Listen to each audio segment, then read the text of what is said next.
بسم اللہ الرحمن الرحیم۔ السلام علیکم ورحمۃ اللہ۔ معزز طلبہ، اللہ تعالیٰ سے امید ہے کہ آپ خیر و عافیت سے ہوں گے۔ سبق نمبر 108 اور اس سبق میں ہم حصہ دوم ہے زکوٰۃ کا مفہوم اور وجوب کی شرائط سے متعلق بات چل رہی ہے۔ سبق نمبر 107 سے باقاعدہ کتاب الزکوٰۃ آغاز ہو چکا ہے۔ آج ہم بات کریں گے نابالغ اور اس طریقے سے مجنون، اس کے مال میں زکوٰۃ کے احکامات، اور بھی دیکھیں گے کہ کن کن اموال پر اور کن کن لوگوں پر زکوٰۃ لازم نہیں ہوتی۔ وَلَيْسَ عَلَى الصَّبِيِّ وَالْمَجْنُونِ زَكَاةٌ، بچے کے اور مجنون کے مال پر زکوٰۃ لازم نہیں ہے۔ خلاف للشافعی رحمہ اللہ، تو آئے امام شافعی رحمہ اللہ کے وہ اس میں اختلاف فرماتے ہیں۔ فإنه يقول، وہ فرماتے ہیں ہی غرامۃ مالیہ، زکوٰۃ ان کے نزدیک مالی حق ہے۔ غرامہ مالیہ یعنی یہ ایک مالی حق ہے۔ غرامہ یہاں پہ معونہ کے معنی میں آپ لے لیں۔ فَتُعْتَبَرُ بِسَائِرِ الْمُعَن، اس کو قیاس کیا جائے گا تمام جو حقوق مالیہ ہیں ان کے اوپر، جیسے کہ نفقت الزوجات، جیسے کہ عورتوں کے بیویوں کے نفقات ہوتے ہیں۔ اگر پاگل آدمی ہے تو اس کے نفقہ، اس کے اوپر بیویوں کا نفقہ تو لازم ہے۔ یہ چونکہ غرامہ مالیہ مالی حق ہے، اس لیے اس کے اوپر یہ لازم ہوگا اگرچہ وہ پاگل ہے۔ اسی طریقے سے زکوٰۃ بھی اس کے اوپر لازم ہوگی، کیونکہ یہ زکوٰۃ بھی ایک مالی حق ہے۔ وَصَارَ كَالْعُشْرِ وَالْخِرَاجِ، یہ عشر اور خراج کی طرح ہے۔ امام شافعی رحمہ اللہ زکوٰۃ کو عشر اور خراج پر قیاس کرتے ہیں۔ اس طریقے سے یہ دونوں غرامہ مالیہ یعنی مالی حق ہیں، تو یہ بچے کے مال پر اور مجنون کے مال پر دونوں کے اوپر یہ لازم ہوتے ہیں۔ اسی طریقے سے زکوٰۃ بھی ان کے مال پر لازم ہوگی۔ وَلَنَا، احناف فرماتے ہیں انہا عبادۃ، کہ یہ زکوٰۃ مالی حق یعنی غرامہ مالیہ نہیں ہے بلکہ یہ ایک عبادت ہے۔ فلا تتعدى الا بالاختیار، یہ عبادت ہے، عبادت بغیر اختیار کے ادا نہیں کی جا سکتی۔ تحقیقا لمعنى الابتلاء، ابتلاء کے معنی کو ثابت کرنے کے لیے، کیونکہ عبادت جس آدمی کے اوپر لازم ہوتی ہے تو اس کے لیے وہ عبادت ایک ابتلاء ہے کہ دیکھیں یہ اپنے اختیار سے اس عبادت کو ادا کرتا ہے یا نہیں کرتا، تو ابتلاء ہوتی ہے اس کے لیے۔ تو ابتلاء اسی شخص کو یعنی اسی شخص کو ابتلاء میں ڈالا جا سکتا ہے، آزمائش میں ڈالا جا سکتا ہے جس کا کوئی اختیار بھی ہو، جبکہ لا اختیار لہما، بچے اور مجنون ان کا تو کوئی اختیار نہیں ہے، ان کے اپنے اختیار سے یہ عبادت نہیں کر سکتے۔ جنون کا تو عقل ہی نہیں ہے، بچے کی بھی سمجھ نہیں ہے تو لہذا ابتلاء بھی ان کو کرنے کا کوئی فائدہ نہیں ہے۔ جب عبادت کے اوپر ہم اس کو لے جائیں گے زکوٰۃ کو، عبادت کے اندر اختیار چاہیے، کیوں؟ اس لیے کہ عبادت ہوتی ہے اس کے اوپر لازم ہوتی ہے، وہ ایک مبتلا بھی بن جاتا ہے، وہ پھر اپنے اختیار سے کرتا ہے، تو جب اختیار نہیں ہوگا تو پھر ابتلاء بھی نہیں ہوگا، تو لہٰذا عبادت ان کے اوپر لازم نہیں ہے، لہٰذا زکوٰۃ ان کے اوپر لازم نہیں۔ عدم عقل، اختیار ان کے اس وجہ سے نہیں ہے کہ ان کی عقل نہیں ہوتی، ان کے اندر سمجھ بوجھ نہیں ہوتی۔ یہاں تک احناف نے اپنے مسلک ہے اس کو ثابت کیا۔ خلاف الخراج، یہاں سے امام شافعی رحمہ اللہ جواب دیا جا رہا ہے کہ انہوں نے زکوٰۃ کو عشر اور خراج پر قیاس کیا ہے۔ فرماتے ہیں کہ یہاں پر اس کو قیاس کرنا زکوٰۃ کو یہ قیاس مع الفارق ہے۔ بخلاف الخراج، خلاف ٹیکس کے خراج جو زمینوں کے اوپر لازم ہوتا ہے، تو بخلاف اس کے اور اسی طریقے سے بخلاف عشر کے، تو اس لیے کہ لأنه مؤونۃ الارض، اس لیے کہ یہ جو خراج ہے، ٹیکس جو زمینوں کے اوپر لازم ہوتا ہے، یہ زمین کے حقوق میں سے ہے۔ لأنه مؤونۃ الارض، زمین کے حقوق میں سے ہے. مؤونہ کہتے ہیں کسی بھی چیز کی بقا کا سبب، اس کو مؤونت کہتے ہیں. تو خراج جو ہے یہ زمین کی بقا کا سبب ہے. اسی طریقے سے كذلك الغالب في العشر معنى المؤونہ، اسی طریقے سے عشر زمینوں کی پیداوار سے نکالا جاتا ہے، اس کے اندر بھی مؤونت یعنی حقوق مالی مؤونت اس کا معنی غالب ہے، اور عبادت کا معنی اس میں تابع ہے اس کے، کیونکہ زمین جس کے اندر عشر لازم ہے، اگر زمین کو دیکھا جائے اس اعتبار سے تو یہ زمین کی مؤونت ہے، مؤونت کا معنی ہے اس میں.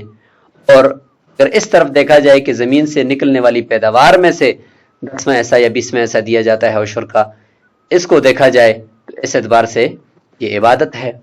اور عبادت کا معنی بہرحال اس میں ضمن میں ہے، اور مؤونت زمین کی مؤونت والا معنی اس میں یہ غالب ہے. مؤونت جیسے ہم نے قرار دیا کہ کسی بھی چیز کی بقا کا سبب، تو عشر اور خراج یہ زمین کی بقا کا سبب ہیں. کیوں؟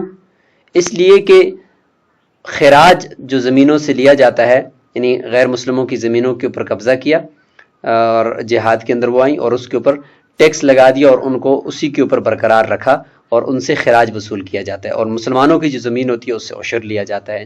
انشاءاللہ اس کا ذکر اپنی جگہ پر آئے گا.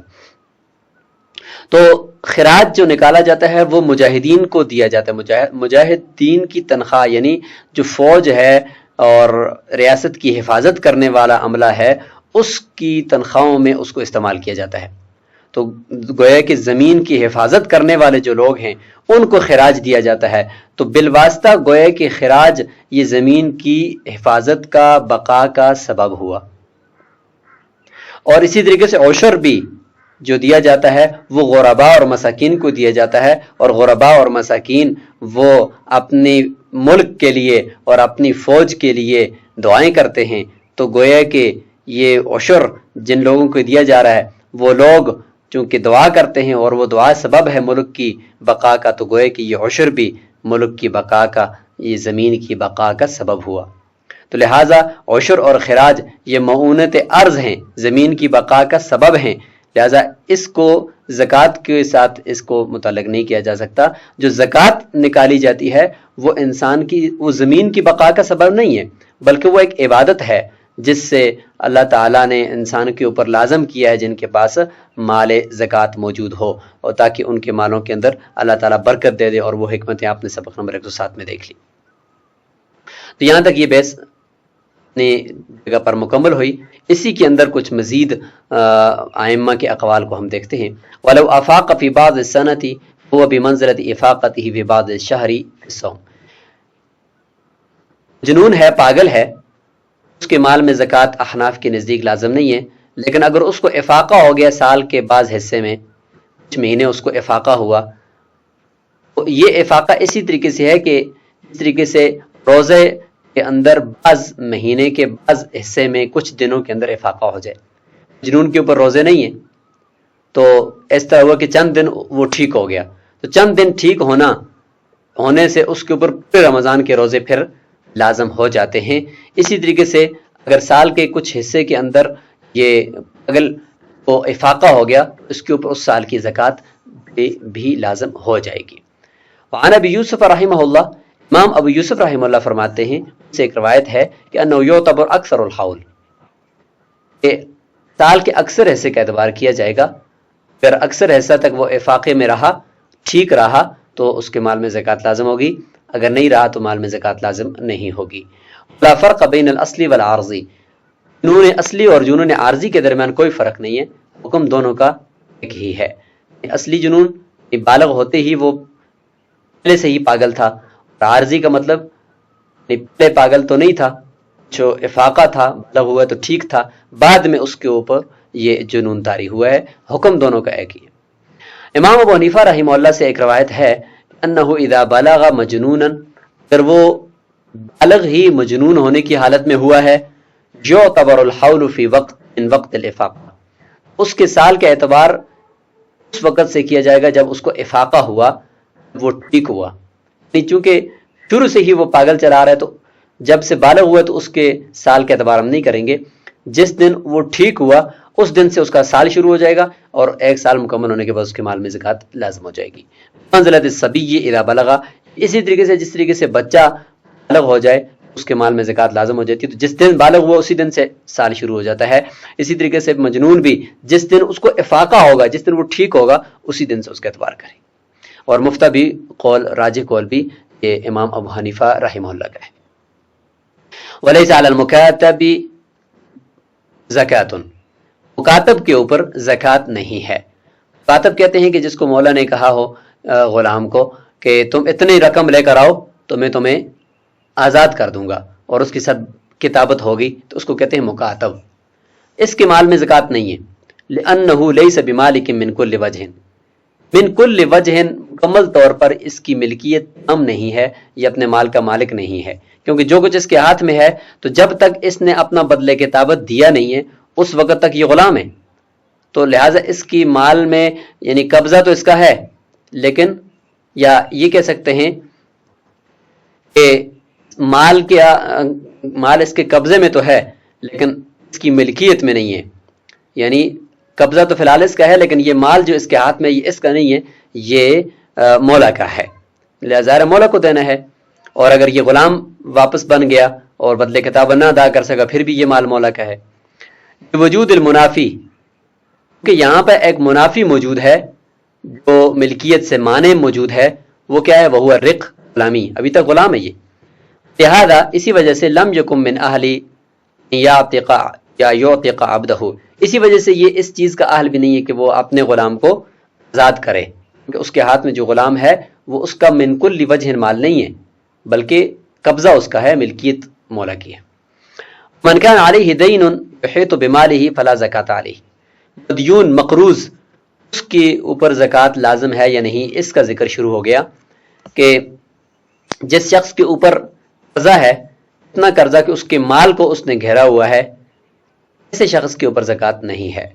امام شافعی رحمہ اللہ فرماتے ہیں تجب، فرماتے ہیں کہ اس میں بھی زکوٰۃ لازم ہے۔ وہ کہتے ہیں کہ معونت مالیہ ہے، لہذا جب سبب پایا گیا، تحقق سبب پایا گیا کہ مال نصاب کے بقدر مال اس کے پاس آ گیا ہے، اب اگرچہ اس کے اوپر قرضہ بھی ہے لیکن اس وقت نصاب کے بقدر اس کے پاس جو مال ہے اس مال کے اوپر زکوٰۃ لازم ہوگی۔ وہ ملک نصاب امن، نصاب تام مالک ہو جانا یہ ایک سبب تھا، وہ سبب تو پایا گیا ہے لہذا زکوٰۃ اس کے اوپر لازم ہوگی۔ لنا احناف فرماتے ہیں انہ مشغول بحاجتہ الاصلیہ، اس کے پاس جو مال ہے وہ اس کی حاجت اصلی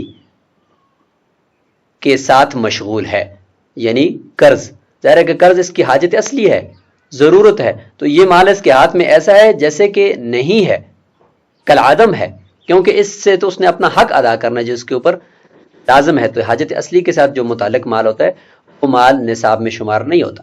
تو برمادومن، اس کو ہم عدم شمار کریں گے۔ الماء، اس کی مثال ایسے جیسے ایک پانی، المستحق عطش، تو ایسا پانی کہ جو پیاس کے لیے جس کو رکھا گیا ہے اور پیاس بجھانے کے لیے اس کو استعمال کرنا پڑے گا سفر کے دوران، تو اب اگر اس کو آپ استعمال کرتے ہو وضو کے لیے یا یعنی کسی اور استعمال میں یا وضو کے لیے، تو پھر آپ پیاس کیسے بجھاؤ گے؟ آپ تو پھر پیاس کی وجہ سے مر جاؤ گے، تو اس وجہ سے اس پانی کو ہم یہ کالعدم شمار کریں گے وضو کے حق میں، لہذا تیمم کر کے نماز پڑھنی پڑے گی۔ وثیاب البذلہ المہنہ، اسی طریقے سے جو استعمال کے کپڑے ہیں اور اسی طریقے سے جو عام کاج کے کپڑے ہیں ان کو بھی ہم شمار نہیں کرتے نصاب کے اندر، کیوں؟ اس لیے کہ ہم یہ کہتے ہیں کہ اگر ان کے اوپر بھی زکوٰۃ لازم ہوگی تو پھر تو کوئی بھی نہیں رہے گا جس کے اوپر زکوٰۃ دنیا میں لازم نہ ہو، لہٰذا ان کپڑوں کو ہم یہ کہیں گے کہ یہ چونکہ استعمال کے ہیں، حاجت اصلیہ کے لیے ہیں، اور جس طریقے سے پانی حاجت اصلیہ کے لیے ہے تو اس کو ہم معدوم شمار کریں گے، اسی طریقے سے یہاں پہ اس کے ہاتھ میں جو مال ہے اس کو ہم معدوم شمار کریں گے۔ فَإِنْ كَانَ مَالُهُ أَكْثَرَ مِنْ دَيْنِهِ، اگر اس کا جو مال ہے اس کے قرضے سے زیادہ ہے، قرضہ مثال کے طور پر 1 لاکھ روپیہ ہے اور جو مال ہے وہ اس کے پاس پڑا ہوا وہ 2 لاکھ روپے ہے تو 1 لاکھ قرضہ منہا کر کے منفی کر کے جو بقیہ 1 لاکھ بچے گا اس کی زکوٰۃ اس نے دینی پڑے گی. زک الفاضل فاضلہ لا بلغ نصابا، تو قرضہ دینے کے بعد بچا ہوا مال فاضل اس کی زکوٰۃ یہ دے گا اگر وہ نصاب کو پہنچ جائے. اس لیے کہ لفراغہ عن الحاجۃ الاصلیہ، کہ یہ مال اس کی حاجت اصلیہ سے بچا ہوا ہے، باقی بچ گیا ہے، لہذا اس کی زکوٰۃ دینی پڑے گی. مراد بہ دین، اچھا دین سے کون سا دین مراد ہے، کون سا قرضہ؟ بہت سارے قرضے ہوتے ہیں نا. ایک آدمی نے کچھ اپنے اوپر منت مانی ہے، نظر مانی ہے، تو وہ بھی اس نے ادا کرنی ہے. اچھا کچھ کفارہ وغیرہ بھی ہے، وہ بھی ادا کرنا ہے، مثلا روزوں کا کفارہ ہے یا کوئی قتل کا کفارہ ہے، کچھ بھی ہے وہ ادا کرنا ہے. اور کچھ قرضے کسی آدمی کو دینے ہیں، وہ بھی لین دین ہے. اچھا بیوی کا مار ہے، وہ بھی ہے. تو اب کون سے قرض یہاں پہ جس کی وجہ سے زکوٰۃ ادا اس کے اوپر زکوٰۃ لازم نہیں ہے؟ تو فرماتے ہیں کہ والمراد بہ، دین سے مراد دین وہ دین ہے لہو مطالب من جہت العباد، ایسا قرضہ کہ جس کا مطالبہ کرنے والا بندوں میں سے ہو، بندوں میں سے جس کا مطالبہ کرنے والا ہو، لہذا وہ دین مانے ہوتا ہے زکوٰۃ سے. حتی لا یمنع دین النذری والکفارہ، لہذا منت کا اور کفارے کا جو قرضہ اس کے اوپر چڑھا ہوا کہ جو اس نے ادا کرنا ہے، اس کا مطالبہ کرنے والا کوئی دنیا میں تو نہیں ہے، وہ اللہ تعالیٰ ہے، یہ شریعت ہے جس نے اس کے اوپر لازم کیا ہے. تو جب بندوں میں سے کوئی نہیں ہے تو لہٰذا یہ قرضے اگر ہوں بھی اس کے اوپر، پھر بھی اس کے اوپر زکوٰۃ لازم ہوگی. دین الزکوٰۃ مانع علی بقاء النصاب، اسی طریقے سے زکوٰۃ کا دین اس کے اوپر چڑھا ہوا ہے تو وہ بھی مانے ہے اس کے اوپر، لیکن کب؟ جب نصاب باقی ہے، نصاب کی بقدر مال باقی ہے. اس حالت کے اندر اگر اس کے اوپر زکوٰۃ کا دین ہے، یعنی پچھلے سال کی زکوٰۃ اس نے نہیں دی تھی. مثال کے طور پر اس کی صورت ایسے ہو سکتی ہے کہ ایک شخص کے پاس 200 درہم تھے، 200 درہم 52.5 تولے چاندی ہوتا ہے اور 200 درہم کے اوپر زکوٰۃ لازم ہوتی ہے. تو 200 درہم کا نصاب اس کے پاس تھا، سال پورا ہو گیا، اس نے زکوٰۃ نہیں دی، اوپر سے دوسرا سال بھی گزر گیا، نصاب ابھی تک باقی ہے، تو اس دوسرے سال کی زکوٰۃ اس کے اوپر لازم نہیں ہوگی، کیونکہ پچھلے سال کی زکوٰۃ کا دین اس کے اوپر لازم ہے. تو پچھلے سال کے 5 درہم اس نے، 200 درہم میں 5 درہم زکوٰۃ ہوتی ہے، وہ اس نے نہیں دیے. اب اگلا سال گزر گیا تو اس کے 5 درہم اس کے اوپر لازم نہیں ہے. وجہ کیا ہے؟ لأنہ ينتقص به النصاب، اس لیے کہ زکوٰۃ پچھلے سال کی دے گا نا، اس دین کی وجہ سے، زکوٰۃ کے دین کی وجہ سے نصاب کم ہو جائے گا. کیونکہ جب یہ 200 درہم میں سے پچھلے سال کا کے 5 درہم نکالے گا نا تو 195 رہ جائیں گے، اور 195 سے تو نصاب کم ہو گیا.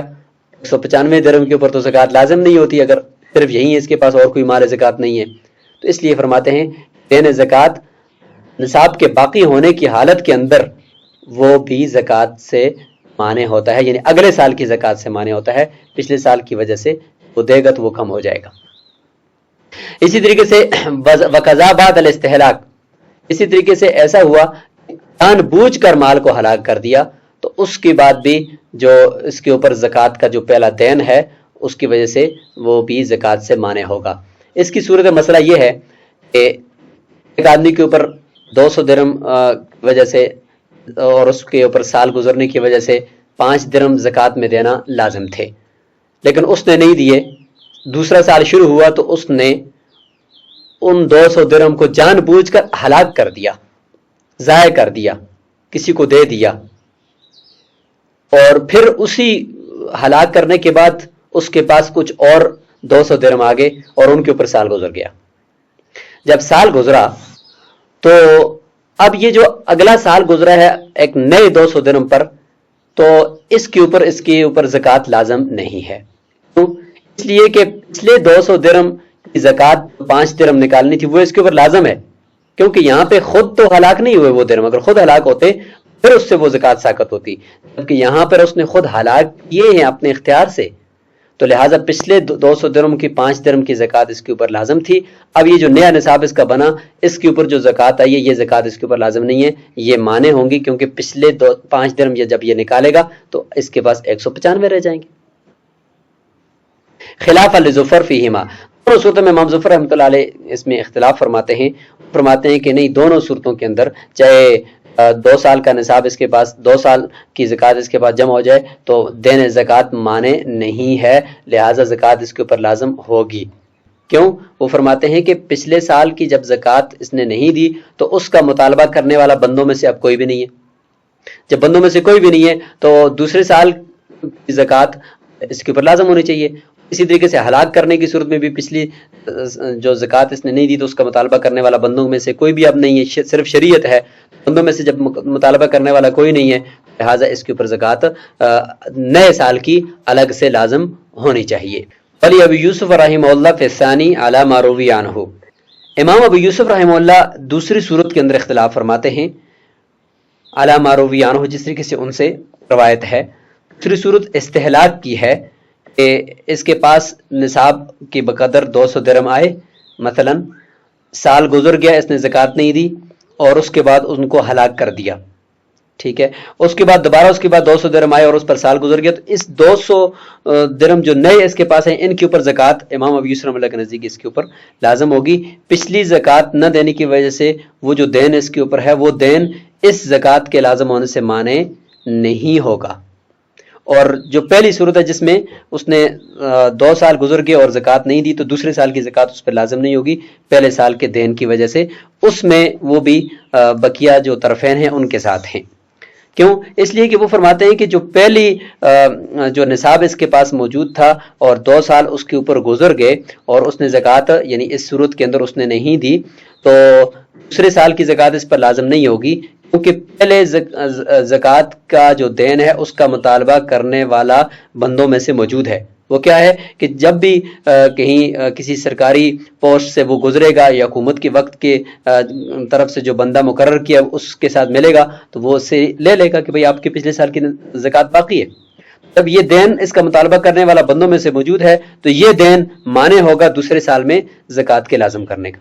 لیکن جہاں تک استحلاق کی بات ہے اس میں امام ابو یوسف اختلاف فرماتے ہیں کہ جب ایک دفعہ مال اس سے ہلاک ہو گیا، ہلاک کر دیا اس نے، تو اب اس کا مطالبہ کرنے والا کوئی بھی نہیں ہے، کیونکہ وہ مال ہی ضائع ہو گیا، اب اس کا مطالبہ کرنے والا کوئی بھی نہیں ہوگا۔ جب نہیں ہوگا تو یہ دین شرعاً تو لازم ہے اس پر، لیکن اگلے سال اگلا نیا مال آنے کے بعد اس کے اوپر جو زکوٰۃ لازم ہوگی تو یہ پچھلا دین اس سے مانے نہیں ہوگا، کیونکہ اس کا مطالبہ کرنے والا اب کوئی بھی نہیں ہے۔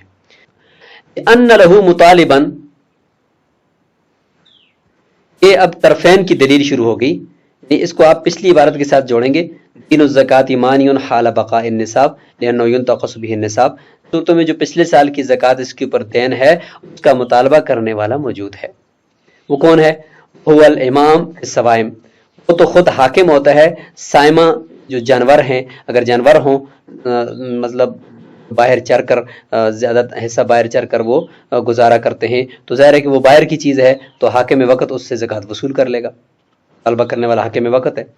نائبہ فی اموال التجارہ، جو تجارت کے اموال ہیں جو مارکیٹ میں آنا جانا رہتا ہے اور وہ مال اٹھاتا ہے تو وہاں پر امام کا نائب ہوتا ہے، اس سے زکوٰۃ وصول کرتا ہے، جس کو عاشر کہتے ہیں، مطالبہ کرنے والا موجود ہے۔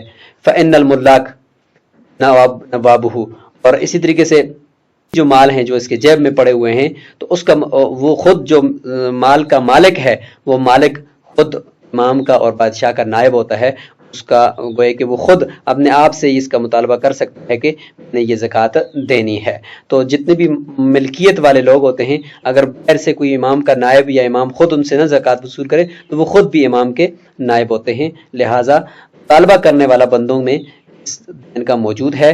موجود جب ہے اصل فوکس اسی پر ہے کہ وہ دین ہو جس کا مطالبہ کرنے والا بندوں میں سے موجود ہو، جس طرح ہم نے یہاں پر یہ کہہ دیا۔